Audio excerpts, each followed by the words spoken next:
पाकिस्तान के खिलाफ टी20 world cup 2024 के महामुकाबले में आया रोहित शर्मा और ऋषभ पंत का तूफान। ऐसे हराया पाकिस्तान की टीम को टीम इंडिया ने। नमस्कार दोस्तों, स्वागत है आपका एक बार फिर हमारे चैनल में। दोस्तों, भारत और पाकिस्तान के बीच टी20 वर्ल्ड कप 2024 का एक बेहद ही शानदार वार्म अप मुकाबला खेला गया, जहां पर टीम इंडिया की तरफ से रोहित शर्मा और ऋषभ पंत ने ताबड़तोड़ बल्लेबाजी करते हुए टीम इंडिया को इस मुकाबले में शानदार जीत दिला दी। तो दोस्तों, हम आपको इस मुकाबले का पूरा हाईलाइट तो इस वीडियो में बताएंगे, लेकिन दोस्तों उससे पहले आप भी टीम इंडिया के बिन बल्लेबाजों के शानदार परफॉर्मेंस को देखकर खुश है तो इस वीडियो को एक लाइक करना बिल्कुल भी ना भूलें। और साथ ही दोस्तों, आप हमें कमेंट बॉक्स में ज़रूर बताएं कि आप रोहित शर्मा और ऋषभ पंत की इस बल्लेबाजी को 100 में से कितने अंक देंगे। साथ ही दोस्तों, आप चैनल पर नए हैं तो चैनल को सब्सक्राइब करके बेल आइकन जरूर दबा लें। तो चलिए दोस्तों, जानते हैं इस बेहद ही शानदार मुकाबले का पूरा हाईलाइट कि किस प्रकार से टीम इंडिया के इन दो बल्लेबाजों ने शानदार बल्लेबाजी करते हुए टीम को जीत दिलाई। तो दोस्तों, हम सबसे पहले बात करें इस मुकाबले के टॉस की, तो दोस्तों सिक्का उछाला रोहित शर्मा ने और गिरा भी रोहित के ही पक्ष में। उन्होंने टॉस जीतकर इस मुकाबले में पहले गेंदबाजी का फैसला किया। तो दोस्तों, इस मुकाबले में पाकिस्तान की टीम की तरफ से पारी की शुरुआत करने बाबर आजम और मोहम्मद रिजवान उतरे।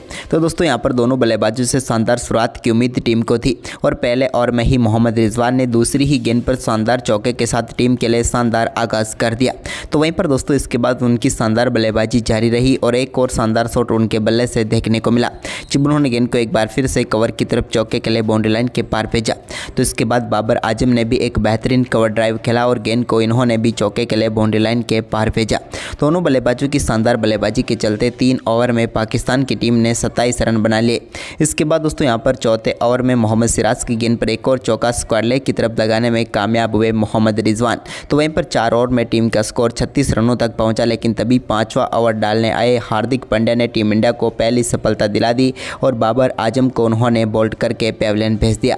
बाबर आजम इस मुकाबले में सिर्फ 14 रनों की पारी खेलकर पेविलियन लौटे और टीम इंडिया को पहली सफलता हार्दिक ने दिला दी। तो वहीं पर इसके बाद दोस्तों क्रीज पर उतरे नए बल्लेबाज फखर जमान ने आते ही ताबड़तोड़ बल्लेबाजी की और छठे ओवर में उनके बल्ले से तीसरी गेंद पर कुलदीप यादव की गेंद को उन्होंने छक्के के लिए बाउंड्री लाइन के पार भेजा।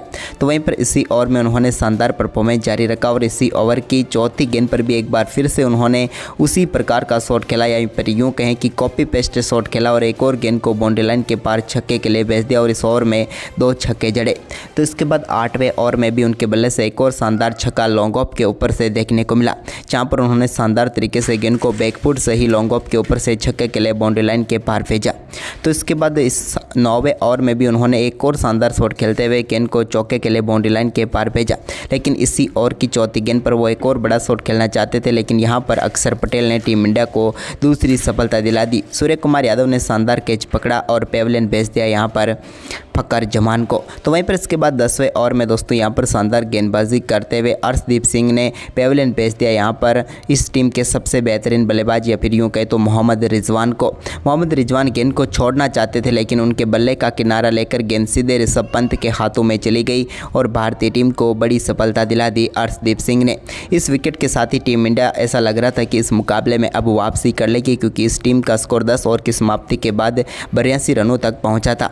लेकिन दोस्तों इसके बाद यहाँ पर क्रीज पर उतरे 2 खतरनाक बल्लेबाजों ने मुकाबले को पलट कर रख दिया। इफ्तिकार अहमद ने शानदार बल्लेबाजी करते हुए 11वें ओवर की पहली ही गेंद पर लॉन्ग ऑफ के ऊपर से गेंद को छक्के के लिए स्टैंड में डिपॉजिट कर दिया। तो वहीं पर इसके बाद शादाब खान के साथ मिलकर उन्होंने शानदार तरीके से टीम के स्कोर को आगे बढ़ाया। तो वहीं 12वें ओवर में एक शानदार चौका यहाँ पर शादाब खान के बल्ले से भी देखने को मिला। तो इसके बाद 14वें ओवर में गेंद को लॉन्ग ऑन के ऊपर से छक्के के लिए बाउंड्री लाइन के पार भेजने में कामयाब हुए इफ्तिकार अहमद और रविंद्र जडेजा की गेंद पर उन्होंने शानदार छक्का जड़ा। तो इसके बाद दोस्तों कट के जरिए एक और चौका यहाँ पर इफ्तिकार के ही बल्ले से देखने को मिला। अब दोनों बल्लेबाजों के बीच शानदार 50 रनों की पार्टनरशिप मात्र 30 गेंदों पर ही पूरी हो चुकी थी और इन दोनों बल्लेबाजों की ताबड़तोड़ बल्लेबाजी के चलते टीम का स्कोर भी तेजी से आगे बढ़ा। तो वहीं पर 17वां ओवर डालने आए जसप्रीत बुमराह के ओवर की गेंद पर भी एक शानदार छक्का लगाने में कामयाब हुए इफ्तिकार। तो वहीं पर दोस्तों 18वें ओवर की पहली गेंद पर एक शानदार चौका मिड विकेट की तरफ जड़ दिया शानदार बल्लेबाजी करते हुए शादाब खान ने भी। अब दोनों बल्लेबाजों के बीच हुई इस पार्टनरशिप ने मुकाबले को पूरी तरीके से पलट दिया। तो वहीं पर दोस्तों इस मुकाबले के आखिरी ओवर में भी 2 शानदार चौके यहां पर शादाब खान के बल्ले से देखने को मिले, जिसके चलते यहां पर भारतीय टीम के सामने 185 रनों का शानदार स्कोर खड़ा करने में कामयाब हुई पाकिस्तान की टीम। इन दोनों बल्लेबाजों के बीच हुई शानदार शतकीय साझेदारी ने इस मुकाबले को पूरी तरीके से पलट दिया और दोनों बल्लेबाजों के शानदार अर्धशतक देखने को मिले। तो वहीं पर दोस्तों इस लक्ष्य को डिपेंड करने उतरी पाकिस्तान की टीम, तो वहीं पर इस लक्ष्य को चेस करने उतरी टीम इंडिया की तरफ से क्रीज पर उतरे विराट कोहली और रोहित शर्मा। दोनों बल्लेबाजों से एक बार फिर टीम इंडिया को बेहद ही शानदार शुरुआत की उम्मीद थी और हुआ भी कुछ ऐसा ही। यहाँ पर गेंदबाजी करने आए शाहिन शाह अफरीदी की पहली गेंद पर शानदार फ्लिक शॉट के जरिए गेंद को चौके के लिए बाउंड्री लाइन के पार भेजा रोहित शर्मा ने। उन्होंने शानदार शुरुआत कर दी। तो वहीं पर ओवर की चौथी गेंद का सामना कर रहे विराट कोहली ने भी एक शानदार शॉट खेला और गेंद को एक्स्ट्रा कवर के ऊपर से चौके के लिए बाउंड्री लाइन के पार भेज दिया और पहले ओवर में 9 रन बनाकर दोनों बल्लेबाजों ने टीम इंडिया को शानदार शुरुआत दे दी। लेकिन इसके बाद दोस्तों दूसरा ओवर डालने आए हारिस रॉफ की गेंद पर बड़ा शॉट खेलना चाहते थे विराट, लेकिन गेंद उनके बल्ले का बाहरी किनारा लेकर सीधे विकेट कीपर के दस्तानों में चली गई और पाकिस्तान की टीम को पहली सफलता मिली। एक बार फिर विराट कोहली यहां पर निराश करके पेविलियन लौटे। विराट कोहली इस मुकाबले में सिर्फ 4 ही रन बनाकर पेविलियन लौटे क्योंकि उनके बल्ले से एक ही शानदार चौका देखने को मिला। जैसी उम्मीद थी वैसी शुरुआत तो टीम इंडिया को नहीं मिल पाई। वहीं पर इसके बाद दोस्तों टीम इंडिया की तरफ से क्रीज पर उतरे नंबर 3 पर ऋषभ पंत ने आते ही शानदार तरीके से एक बेहतरीन स्ट्रेट शॉट खेला और 1 बाउंस गेंद को चौके के लिए उन्होंने बाउंड्री लाइन के पार भेजकर अपनी पारी का शानदार आगाज किया। तो वहीं पर इसके बाद दोस्तों यहां पर तीसरे ओवर की तीसरी गेंद पर रोहित शर्मा ने भी एक बार फिर से एक्स्ट्रा कवर के ऊपर से गेंद को उड़ाया और इन्होंने भी 1 बाउंस एक बार फिर गेंद को चौके के लिए भेज दिया। तो इसी ओवर की आखिरी गेंद पर भी उन्होंने एक और शानदार शॉट खेला और इस बार बैकवर्ड पॉइंट की तरफ गेंद को चौके के लिए वो बाउंड्री लाइन के पार भेजने में कामयाब हुए और भारतीय टीम का स्कोर 3 ओवर की समाप्ति तक 30 रनों तक पहुंचा दिया। तो वहीं पर इसके बाद दोस्तों चौथे ओवर डालने आए मोहम्मद आमिर की गेंद पर मिड विकेट की तरफ शानदार चौका लगाने में कामयाब हुए ऋषभ पंत, जहां पर उन्होंने एक फ्लिक शॉट के जरिए गेंद को चौके के लिए बाउंड्री लाइन के पार भेजा। तो इसके बाद दोस्तों ऋषभ पंत ने इसी ओवर में एक और शानदार कट शॉट खेला। वहीं पर भारतीय टीम ने पावर प्ले में शानदार परफॉर्मेंस करते हुए टीम के स्कोर को 60 रनों तक पहुँचा दिया, यानी कि शानदार शुरुआत अब टीम इंडिया की हो चुकी थी एक विकेट के बाद भी। वहीं पर दोस्तों अब बाबर आजम के लिए रोहित शर्मा और ऋषभ पंत का विकेट एक चुनौती हो चुकी थी। तो उन्होंने गेंद जमाई 7वें ओवर में हारिस रॉफ को, लेकिन दोस्तों पहली गेंद उन्होंने शॉट डाली जिस पर रोहित शर्मा ने बड़ा शॉट खेलते हुए गेंद को स्क्वायर लेग के ऊपर से 6 रनों के लिए बाउंड्री लाइन के पार भेज दिया। तो वहीं पर इसी ओवर की अगली ही गेंद पर उन्होंने एक बार फिर से कमाल का शॉट खेला और एक बार फिर से उन्होंने गेंद को स्क्वायर लेग के ऊपर से ही छक्के के लिए बाउंड्री लाइन के पार भेज कर बैक टू बैक 2 छक्के जड़कर मुकाबले में टीम इंडिया को मजबूत कर दिया।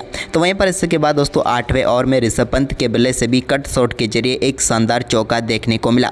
तो वहीं पर इसके बाद 9वें ओवर में स्पिन गेंदबाजी को यहां पर अटैक में लाए बाबर आजम। तो यहां पर पहली ही गेंद पर रोहित शर्मा ने शानदार शॉट खेलते हुए गेंद को लॉन्ग ऑफ के ऊपर से 1 बाउंस चौके के लिए एक बार फिर से बाउंड्री लाइन के पार भेजा।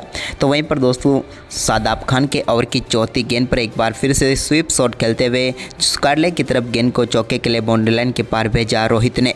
तो वहीं पर इसके बाद 10वां ओवर एक बार फिर से इफ्तिकार अहमद को सौंपा। तो इस ओवर की पहली गेंद पर ऋषभ पंत ने सामने की तरफ शानदार शॉट खेला और गेंद को चौके के लिए बाउंड्री लाइन के पार भेज दिया। तो इसी ओवर की दूसरी गेंद पर भी उन्होंने एक बार फिर से गेंद को चौके के लिए बाउंड्री लाइन के पार भेजकर बैक टू बैक 2 चौके जड़े। जबकि दोस्तों ओवर की आखिरी गेंद पर तो ऋषभ पंत ने शानदार तरीके से रिवर्स स्वीप शॉट खेला और गेंद को इस बार स्टैंड में छक्के के लिए डिपॉजिट कर दिया। ये ऋषभ के बल्ले से निकला हुआ एक और शानदार छक्का था। अब भारतीय टीम का स्कोर 10 ओवर की समाप्ति तक ही 110 रनों तक पहुंच गया था। इसके बाद दोस्तों 11वें ओवर की दूसरी गेंद पर रोहित शर्मा ने शानदार तरीके से सिंगल के साथ अपना बेहतरीन अर्धशतक पूरा कर लिया। अब भारतीय टीम ने इस ओवर में 5 रन बनाए, जिसके चलते 11 ओवर की समाप्ति के बाद 115 रन टीम इंडिया का स्कोर हो चुका था। यानी कि अब मुकाबला जीतने के लिए भारतीय टीम को 70 रनों की जरूरत थी बचे हुए 9 ओवर में। इसके बाद 12वां ओवर डालने आए शाहिन शाह अफरीदी की पहली गेंद पर घुटना टेककर गेंद को सीधे छक्के के लिए बाउंड्री लाइन के पार भेजा ऋषभ पंत ने और इस शानदार छक्के के साथ ही उन्होंने दमदार बल्लेबाजी करते हुए अपना अर्धशतक भी पूरा कर लिया और भारतीय टीम के लिए महत्वपूर्ण पारी एक बार फिर खेल डाली। लेकिन दोस्तों इसी ओवर की तीसरी गेंद पर भी उन्होंने 9 लुक शॉट खेला और गेंद को शानदार तरीके से स्क्वायर लेग के ऊपर से छक्के के लिए बाउंड्री लाइन के पार भेजा। इसके बाद इसी ओवर की चौथी गेंद पर भी एक बार फिर से शानदार शॉट देखने को मिला और एक और छक्का उन्होंने जड़ दिया और इस ओवर में शानदार बल्लेबाजी करते हुए 3 छक्के उन्होंने जड़े। तो इसके बाद दोस्तों स्पिन गेंदबाजी एक बार फिर अटैक पर आए शादाब खान, तो यहाँ पर 14वें ओवर में उनकी बल्लेबाजी पर भी सिंगल हैंडेड एक और शानदार छक्का लॉन्ग ऑन के ऊपर से जड़ दिया ऋषभ पंत ने। अब तो पूरी तरीके से मुकाबला टीम इंडिया के पक्ष में आ चुका था, क्योंकि अब भारतीय टीम ने मात्र 14 ओवर की समाप्ति तक ही टीम के स्कोर को 150 रनों तक पहुंचा दिया।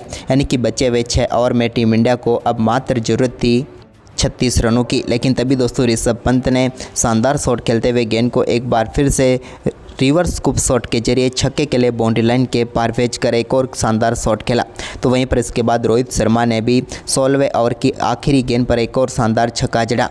अब भारतीय टीम का स्कोर 170 रनों तक पहुंच गया था। दोनों बल्लेबाज कमाल की बल्लेबाजी कर रहे थे। तभी दोस्तों 18वां ओवर डालने आए इस टीम की तरफ से नसीम शाह, तो उनकी पहली गेंद पर रोहित शर्मा ने पुल शॉट खेलते हुए गेंद को छक्के के लिए फुल टॉल के लिए बाउंड्री लाइन के पार भेजा। तो वहीं पर दोस्तों ओवर की अगली ही गेंद पर उन्होंने एक बार फिर से शानदार शॉट खेला और एक बार फिर से गेंद को छक्के के लिए बाउंड्री लाइन के पार भेज दिया। अब मुकाबला पकड़ में था, यानी कि दोस्तों सिर्फ एक हिट दूर थी टीम इंडिया, और ये कारनामा भी रोहित शर्मा ने इसी ओवर में कर दिया और एक शानदार कट शॉट के जरिए चौके के साथ ही टीम इंडिया को उन्होंने शानदार जीत दिला दी। तो दोस्तों आपको भारतीय टीम के इन दोनों बल्लेबाजों का ये तूफानी परफॉर्मेंस कैसा लगा, आप हमें अपनी राय कमेंट बॉक्स में जरूर दें और इन खिलाड़ियों के लिए इस वीडियो को एक लाइक जरूर कर दें। धन्यवाद दोस्तों वीडियो के पूरे आखिर तक बने रहने के लिए आप सभी का।